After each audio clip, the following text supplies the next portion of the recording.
Stand करणं, त्यांना काय खावं वाटेल ते खाऊ घालणं करणं. 5 लेकी होत्या, 7 लेकी होत्या आणि शेवटला एकच बाबा झाला. मग आता एका मुलीनं जिद्द धरली, नाही म्हणली मला काहीतरी नोकरी करायची.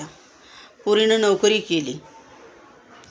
नोकरी करीत करीत करीत करीत तिनं 7 बहीण. लोक काय पण बोलायला लागले, एवढ्या पोरी आहेत काय चांगल्या आहेत का? जग चांगल्याला नाव ठेवतो, वांगल्याला नाव ठेवतो. 7 जणी मुली होत्या तर त्या 7ही मुलीनं काय केलं, आपलं शिकले 5 बहिणीवाला तिनं नोकऱ्या लावल्या. शेवटला भाऊ लाडका म्हणून भावाला काय केलं, भावाला बी म्हणले तू शाळा शिक्षक हो, तू ही नोकरी कर म्हणून त्याला नोकरी दिली आणि त्याला गावातच नोकरी दिली. जिमेन जातच ना आईवडिलाला बघत बघत तू नोकरी कर म्हणून करता. मग त्याने काय केलं, आपलं नोकरी बघत बघत त्यानं घर केलं. मग एके दिवशी या थोरलीच्या मनात आलं, थोरलीच्या आणि बारकीच्या मनात आलं, म्हणले आपण एक आईवडिलाची इच्छा करू म्हणजे पूर्ण. मग संध्याकाळी मग लग्न येवं झाले, गेल्या जिकडं तिकडं घरी गेल्या आल्या. मग एके दिवशी म्हणली सगळ्याला बोलवून घेतलं. मग तेव्हा असं फोन नव्हते, कॅमेरे नव्हते, काही नव्हतं. लेटर पाठवायचं. लेटर पाठवून सगळ्या बहिणी बोलवून घेतल्या.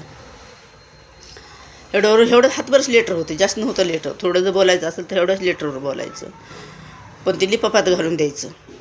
मग ते लेटर लिहिलं आणि सगळ्या बहिणीवाला बोलवून घेतलं तिनं. 7 जणी जमल्या बहिणी, भाऊ पण बसला.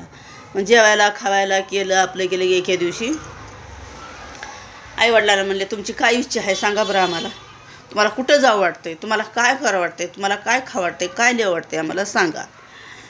आईवडिलांनी म्हणले आम्हाला काही नको आता, म्हणले काही आमची इच्छा नाही. मग म्हणले आजपर्यंत एवढं आम्हाला लहानाचं मोठं करायला, एवढं शिक्षण करायला, शेतात रात्री तुम्ही राबत होतो, एवढं कष्ट केलं आमच्यासाठी, एवढी मेहनत केली, तुमची काय विचार सांगा तरी. आईवडिलाच्या तोंडातून एकच शब्द आला दोघांच्या पण, की आम्हाला असं वाटतंय की इमानानं बाहेर जाऊन फिरायला असं वाटतं. ही आहे का, बरं ठीक आहे म्हणले. मग त्या टायमाला एवढे इमानं पण जास्त नव्हते. मग इमानाला 3-3 हजार रुपये तिकीट केलं सगळ्यांनी 3-3. ती म्हणली मी देते, ही म्हणली मी देते. फटाफटा पैसे काढून दिले सगळ्यांनी. आणि भावाला म्हणले आता तू पण जाऊ नको म्हणले घर सोडून ह्यांच्यासोबत. मग गावातल्या बी एका चांगल्या वयस्कर चांगल्या शिक्षक माणसाला म्हणले तुला जरा वेळ असेल तर तू जा म्हणले, तू आमच्या आईवडिलाची सेवा कर म्हणले, तुझेच आईवडील म्हणून सेवा कर म्हणले, तू जा ह्यांच्या संग. मग त्याच्या संग फक्त आईवडिलाला अंगातले फक्त कपडे अंगावरचे घालायपुरते तेवढे त्यांनी दिले सोबत. आणि त्याच्याजवळ सगळं बंडल दिलं बापाजवळ. म्हणले लागल तर ते हातात पैसा दे, तुम्हाला काय लागेल ती मागवल त्यांना आणून देईल. बरं म्हणले.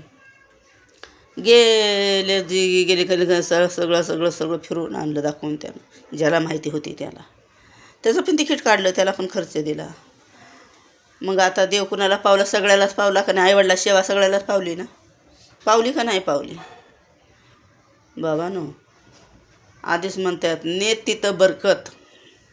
काही जरी ह्या तोंडानं वाईट बोलतात तुमच्या नशिबाला बरोबर वाईट येणार. वाईट कधीही कुणाला बोलू नका ना, वाईट कुणाला चितू नका. तरी मी आता आमुषा पौर्णिमेला आईवडिलाची वटी भरी जा, ही सेवा ह्या पिढीनं ही जर सेवा चलवली तर पुढल्या पिढीला पण माहिती पडेल काय. पण दगडाच्या देवाला ही तर घरात ही जी देव ठेवून दगडाच्या देवाला जाऊ नका तुम्ही. आणि दगडाच्या उगाच विनाकारण तिथं हे करू नका. महादेवाच्या पिंडीवर किती दूध ओततात, दूध वायपटच जातं खाली, सगळं बाहेर जातं. त्या जर दुधाचं सगळ्यांनी जमून जर चहा पाजवला पब्लिक, त्यांचा आत्मा शांत होईल का नाही होईल. एकादशीला बघा, पंढरपुरात बघा, दही दूध लोणी लावते तर खांदे विठ्ठलाला लावतात.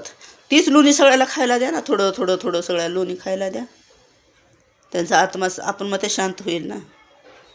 खाल्ला बाईतलं देवाशीतला प्रसाद म्हणून दूध एवढं मोठं देतात आणि भात करतात. कुठं पंगत घालते, काय केलं जेवण द्यायला, हो आम्ही जेवण. कशाचं जेवण देताय तुम्ही, भात. पहिलं काय करत होते, खीर करायची, गहू सडायला द्यायचे घरोघर 4-4-5 पायली. म्हणजे आता लोकांना काय समजत नाही, पायली 4-4 किलो सगळ्याच्या घरी सडायच्या बायाने मुसळानं. ते गहू पाणी टाकायचे, उपसायचे, सडायचे, पण वाळू घालून पाकडून हासडून खडागोंडा बघून ती नेऊन द्यायचे तिथं. मग सगळ्यांनी 4-4 किलो पुरा असा महाप्रसाद. मग त्यात खोबरं आणले, नारळ फोडले की लोकांना त्याला टाकायचं खोबरं, काजून बदाम मनुके कुठले भेटत होते, नसते खीर. तर कितीतरी खावी अशी वाटत होती खीर. आता उठायला तर ते कण्यास शिजवायला लागली तर भात लोक आधीच लंगडे झाले त्या बर्फानं, बरफ खाऊन खाऊन ह्याच्यात अजून लंगडे व्हायला येत. ही अशी देवाची सेवा करायला लागली तर लोक. आणि